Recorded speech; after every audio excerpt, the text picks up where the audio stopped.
Hi, and welcome to day 3. Day 3 of the 3-day How to Heal Childhood Trauma event. Today, I want to talk about forgiveness, but not forgiveness of other people, forgiveness of ourselves.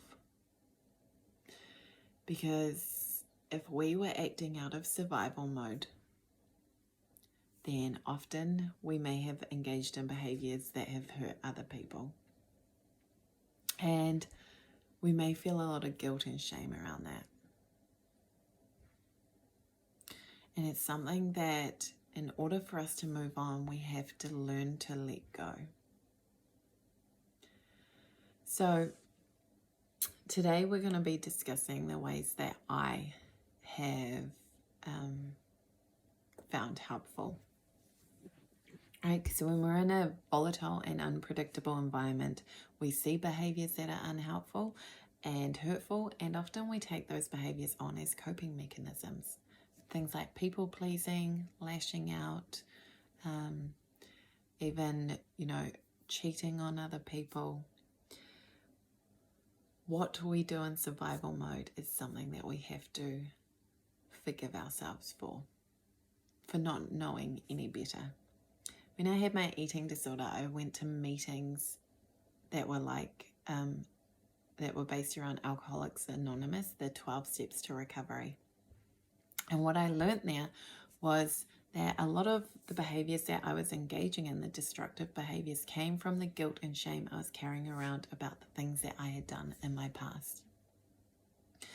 And so I had to go through a process that I'm going to talk about in order to let that go and to be able to become the person I want to be, because it is a heavy load to carry if we are trying to be somebody else, but we've still got this guilt and shame. And if we've still got this guilt and shame and our children trigger us, and they trigger that guilt and shame that we're still holding on to from our younger years, then we will often lash out, which will cause guilt and shame onto them. We're passing that on, and we don't want that in our family. So these are the steps that I used that really helped me. Okay. The first thing that I did is I wrote a story about my life.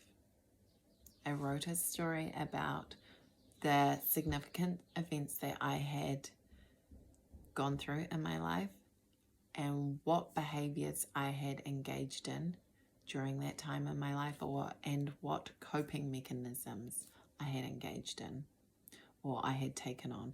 So that was emotional eating, it was hurting other people, hurt people. Okay, so write down basically the story of your life and anything that you feel guilt and shame about. And then my suggestion is that you process your side of things.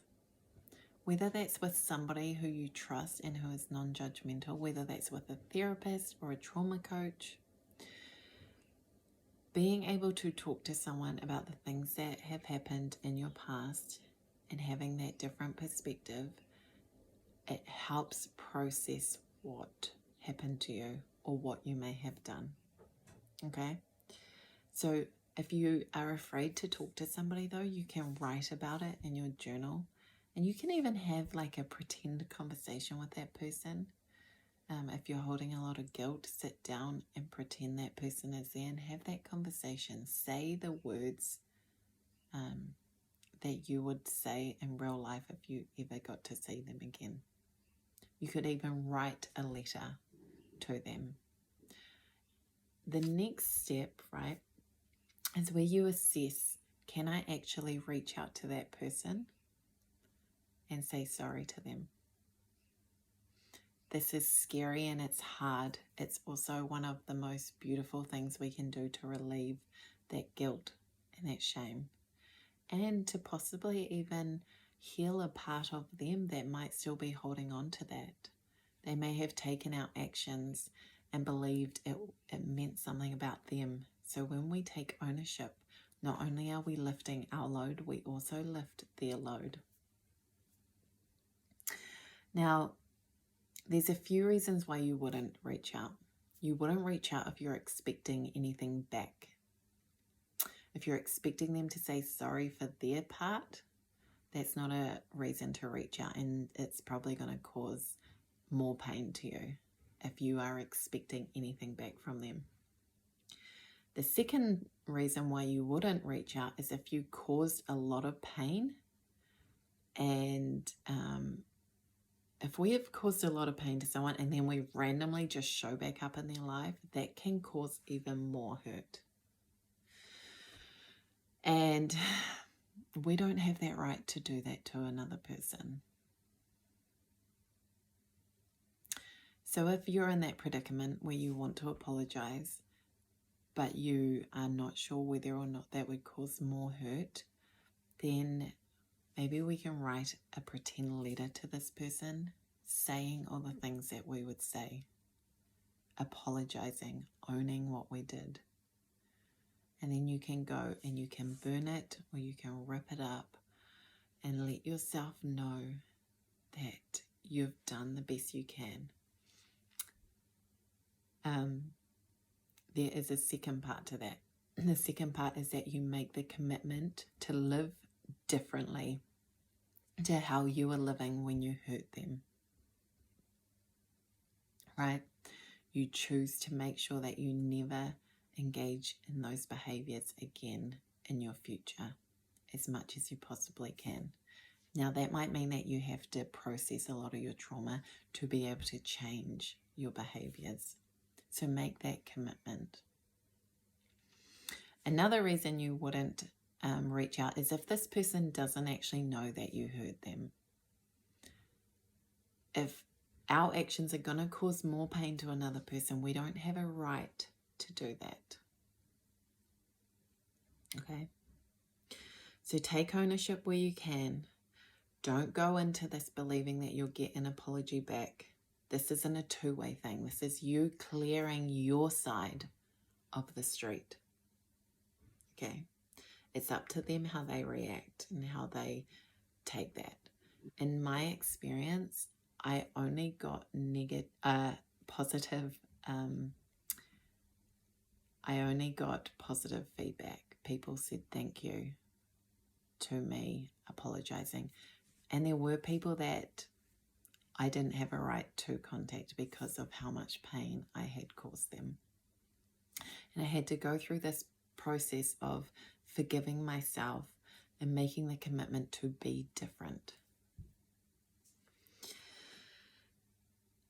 So with that in mind, we are never going to be perfect, okay? But living the best that we can with the tools that we have, making the commitment to find more tools, to get the help that we need, to invest in things that will help us become the person that we want to be, is always going to be the way forward. I can move on with my life even though I've done some things that hurt other people, because I know that I'm not that person anymore. I've made that commitment, and every day I wake up to be a different person. I wake up with the intention of doing differently to how I did when I was in my 20s and in my teenage years.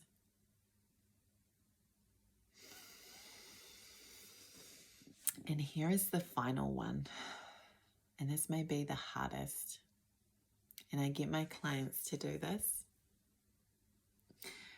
I want you to write yourself a loving, forgiving letter. Forgiving yourself of all the things that you have done. Making that commitment to change. Talking about the beautiful qualities that you have. And accepting that your past is your past. Being able to move on with love and acceptance. And really getting that guilt and shame out of your life. Making the decision to not speak down to yourself anymore. Do not let those critical voices in your head rule your life. To choose empathy when maybe beforehand you chose judgment. And you don't have to do this all in one sitting. Often people come back and forth to this letter. It takes some time and it can be hard. Process the emotions that come up with it. If you need to cry, cry. Really let yourself feel those emotions. If we show up for ourselves in healthy ways, eventually our destructive patterns will stop because our self-trust will grow and our self-esteem will grow. People with genuine self-esteem don't engage in destructive behaviors, okay? Or they find the person they need to work with to change it. Forgiveness is a process. Don't expect to do this one time and boom, everything changes. But it is a step by step. It's something that you can move forward into your life. And there might be a lot of people that you have to make amendments. I know for me personally, there was over 40 people that I either had to reach out to and apologize or make a commitment to be different. So I hope this really helps you. I hope that you live the rest of your life without that guilt and shame, because you deserve it and you're worthy of it and your family is worthy of it. And if you feel like you want someone to help you with your journey, you can reach out to me via Instagram, direct message me, or you can look at my course that is starting in 2 weeks' time. It's specifically for mums who want to get rid of shame and guilt in their language, in the way they are with their parenting. It's for mums who want to empower themselves. It's for mums who want to learn safe communication, and who want to learn how to manage their emotions and their triggers, to be able to know what you're doing and where you're going in your life. We're going to do mindset work, thought work, trigger work. We're going to look at our relationships and how our behaviors are affecting them. So if you want to be part of the Nurtured Mama, then go to the link in my bio, and there are 3 different ways that you can pay. There's a 4-monthly option, a 2-monthly option, and an upfront option. And if you have any questions, please feel free to reach out to me. You will get Facebook support. You will get my e-booklet, 43 Strategies to Raising Emotionally Resilient Children. You'll get my shadow work booklet. You'll also get, there'll be giveaways. You'll get my inner child meditation, and there'll be worksheets and guides to heal your own trauma. So if this sounds like you, we would love to welcome you into the group. Again, it starts in 2 weeks' time. All right. See you later. Bye.